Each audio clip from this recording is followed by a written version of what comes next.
वट सावित्री व्रत कथा। विवाहित महिलाओं के बीच अत्यधिक प्रचलित ज्येष्ठ कृष्ण अमावस्या के दिन आने वाले सावित्री व्रत की कथा निम्न प्रकार से है।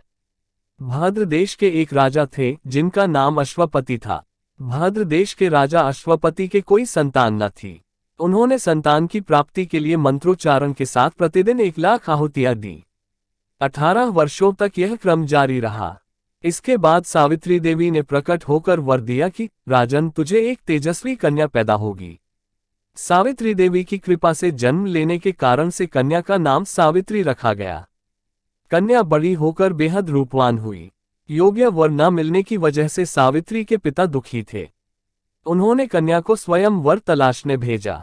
सावित्री तपोवन में भटकने लगी।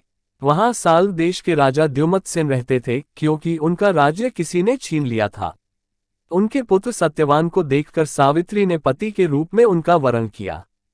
ऋषिराज नारद को जब यह बात पता चली तो वह राजा अश्वपति के पास पहुंचे और कहा कि हे राजन, यह क्या कर रहे हैं आप?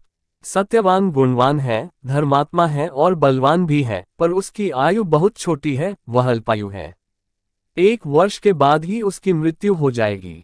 ऋषिराज नारद की बात सुनकर राजा अश्वपति घोर चिंता में डूब गए। सावित्री ने उनसे कारण पूछा तो राजा ने कहा, पुत्री, तुमने जिस राजकुमार को अपने वर के रूप में चुना है वह अल्पायु है। तुम्हें किसी और को अपना जीवन साथी बनाना चाहिए।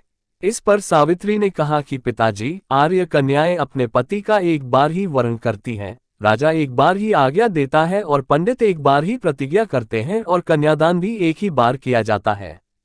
सावित्री हट करने लगी और बोली, मैं सत्यवान से ही विवाह करूंगी। राजा अश्वपति ने सावित्री का विवाह सत्यवान से कर दिया। सावित्री अपने ससुराल पहुंचते ही सास ससुर की सेवा करने लगी। समय बीतता चला गया। नारद मुनि ने सावित्री को पहले ही सत्यवान की मृत्यु के दिन के बारे में बता दिया था। वह दिन जैसे जैसे करीब आने लगा, सावित्री अधीर होने लगी। उन्होंने 3 दिन पहले से ही उपवास शुरू कर दिया। नारद मुनि द्वारा कथित निश्चित तिथि पर पितरों का पूजन किया।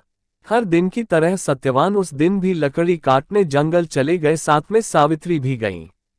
जंगल में पहुंचकर सत्यवान लकड़ी काटने के लिए एक पेड़ पर चढ़ गए। तभी उसके सिर में तेज दर्द होने लगा। दर्द से व्याकुल सत्यवान पेड़ से नीचे उतर गए। सावित्री अपना भविष्य समझ गईं। सत्यवान के सिर को गोद में रखकर सावित्री सत्यवान का सिर सहलाने लगी। तभी वहां यमराज आते दिखे। यमराज अपने साथ सत्यवान को ले जाने लगे। सावित्री भी उनके पीछे पीछे चल पड़ी।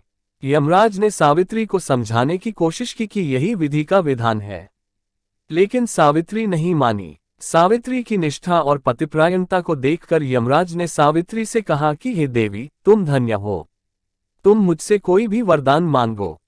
सावित्री ने कहा कि मेरे सास ससुर वनवासी और अंधे हैं, उन्हें आप दिव्य ज्योति प्रदान करें। यमराज ने कहा, ऐसा ही होगा, जाओ अब लौट जाओ। लेकिन सावित्री अपने पति सत्यवान के पीछे पीछे चलती रही। यमराज ने कहा, देवी तुम वापस जाओ। सावित्री ने कहा, भगवान, मुझे अपने पतिदेव के पीछे पीछे चलने में कोई परेशानी नहीं है। पति के पीछे चलना मेरा कर्तव्य है। यह सुनकर उन्होंने फिर से उसे एक और वर मांगने के लिए कहा। सावित्री बोली, हमारे ससुर का राज्य छिन गया है, उसे पुनः वापस दिला दें। यमराज ने सावित्री को यह वरदान भी दे दिया और कहा, अब तुम लौट जाओ। लेकिन सावित्री पीछे पीछे चलती रही। यमराज ने सावित्री को तीसरा वरदान मांगने को कहा। इस पर सावित्री ने 100 संतानों और सौभाग्य का वरदान मांगा। यमराज ने इसका वरदान भी सावित्री को दे दिया। सावित्री ने यमराज से कहा कि प्रभु, मैं एक पतिव्रता पत्नी हूं और आपने मुझे पुत्रवती होने का आशीर्वाद दिया है। यह सुनकर यमराज को सत्यवान के प्राण छोड़ने पड़े। यमराज अंतर्ध्यान हो गए और सावित्री उसी वट वृक्ष के पास आ गई जहां उसके पति का मृत शरीर पड़ा था। सत्यवान जीवंत हो गया और दोनों खुशी खुशी अपने राज्य की ओर चल पड़े। दोनों जब घर पहुंचे तो देखा कि माता पिता को दिव्य ज्योति प्राप्त हो गई है। इस प्रकार सावित्री सत्यवान चिरकाल तक राज्य सुख भोगते रहे। अतः पतिव्रता सावित्री के अनुरूप ही प्रथम अपने सास ससुर का उचित पूजन करने के साथ ही अन्य विधियों को प्रारंभ करें। वट सावित्री व्रत करने और इस कथा को सुनने से उपवासक के वैवाहिक जीवन या जीवन साथी की आयु पर किसी प्रकार का कोई संकट आया भी हो तो वो टल जाता है। तो मित्रों, आज के इस वीडियो में इतनी ही जानकारी अच्छी लगी तो लाइक करें, शेयर करें और चैनल में नए हो तो सब्सक्राइब भी जरूर करें। राधे राधे, जय श्री कृष्णा मित्रों।